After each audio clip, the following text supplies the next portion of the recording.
ओंकारेश्वर पवित्र तीर्थ नगरी में प्रसिद्ध ओंकार पर्वत के मध्य सन्मुख भगवान ओंकारेश्वर ज्योतिर्लिंग का प्रसिद्ध मंदिर स्थापित होने के साथ ही ओंकार पर्वत के चारों तरफ मां नर्मदा और कावेरी का अमृत जल कर बहता है। मान्यता है कि ओंकार पर्वत के नंगे पैर श्रद्धा भाव से शिव मंत्रों के उच्चारण के साथ परिक्रमा करने से मनुष्य की हर मनोकामना पूर्ण होने के साथ सुख समृद्धि और खुशहाली प्राप्त होती है। मगर इन दिनों आदि गुरु शंकराचार्य की 108 फीट ऊंची अष्ट धातु युक्त मूर्ति निर्माण के लिए पर्यावरण को नुकसान पहुंचाने के साथ ही हरे भरे हजारों पेड़ों की कटाई जारी है। संत शिवगिरी महाराज ने पिछले 25 वर्षों से पथरीली जगह को हरा भरा कर वृक्ष लगाए, लेकिन मूर्ति निर्माण को लेकर प्रशासन पेड़ काटने की तैयारी में है। ओंकारेश्वर पवित्र तीर्थ नगरी के प्रसिद्ध ओंकार पर्वत मध्य गौरी सोमनाथ मंदिर के समीप शिवजी महाराज ने पिछले 25 वर्षों से अन्न भोजन त्याग कर 267 सीढ़ियां चढ़कर नर्मदा तट से जल भरकर छोटे छोटे वृक्षों को पानी देकर आज विशालकाय पेड़ बनाए।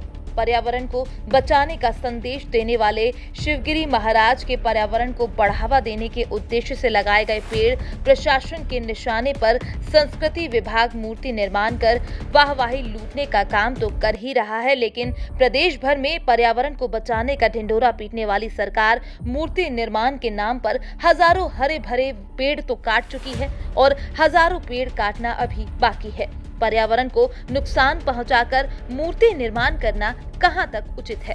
ओंकार पर्वत पर निवासरत संत शिवगिरी महाराज के द्वारा पिछले 25 वर्षों से शासन प्रशासन से बगैर कुछ सहायता लिए पर्वत को हरा भरा करने के लिए दूर दराज से पानी लाकर पेड़ों को बड़ा किया, जिस पर हजारों पक्षियों के घोंसले बने हैं। प्रतिदिन हजारों की संख्या में पक्षी ओम शांति आश्रम में पहुंचकर दाना चुगते हैं। ऐसी परिस्थितियों में काफी चिंता का विषय मूर्ति निर्माण बना हुआ है, क्योंकि अगर हरे भरे पेड़ों को काट दिया जाता है तो हजारों पक्षी बेघर होने के साथ ही 2 वक्त के मिलने वाले चुन से भी दूर हो जाएंगे।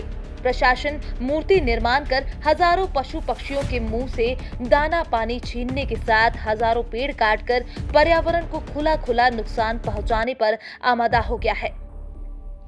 रेड 9 टीवी से शिवगिरी महाराज ने अपनी पीड़ा सुनाते हुए कहा कि मैंने पिछले 25 वर्षों से जब इस पथरीले पर्वत पर किसी भी प्रकार की सुविधा नहीं थी, उसके बावजूद 267 सीढ़ियां चढ़कर जल भरकर लाकर पेड़ों को मैंने अपने बच्चों के जैसे पाल पोस कर बड़ा किया।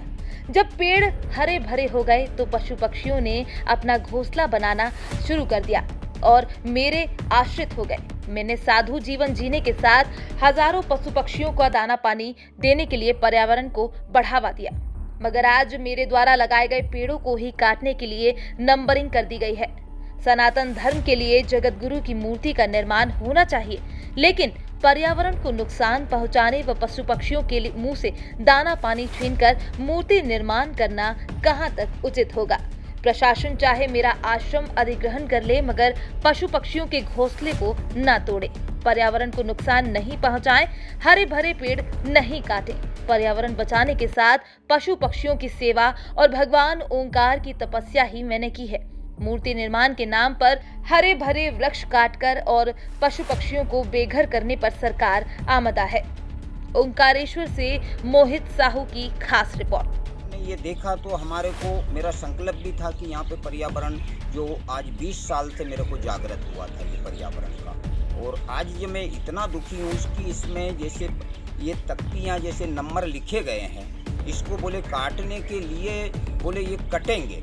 इसीलिए मैं सभी को सुख शांति के लिए श्रद्धालु के लिए दुखी है कि आज यहाँ पे जैसे कूलर की किसी चीज़ की आवश्यकता नहीं होती है, छाया में बैठते हैं, सुख शांति महसूस होते हैं। और यही मेरे सभी से आग्रह है कि इसको आप समझिए और यहाँ का इसका विशेष करके सुख शांति का विशेष सभी यात्री को आप लाभ देने का कोशिश कीजिए।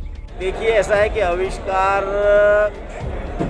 करने के लिए कुछ न कुछ तो हमको थोड़ा बहुत नुकसान भी खाना पड़ सकता है। यदि पेड़ कट रहे हैं तो उसका सौंदर्यीकरण, उसका जो है पर्यटन की दृष्टि से, और आदि शंकराचार्य जी का मूर्ति वहाँ पर लग रही है, तो उसको भव्य और दिव्य बनाने के लिए कुछ हमको बलिदान भी देना पड़ेगा।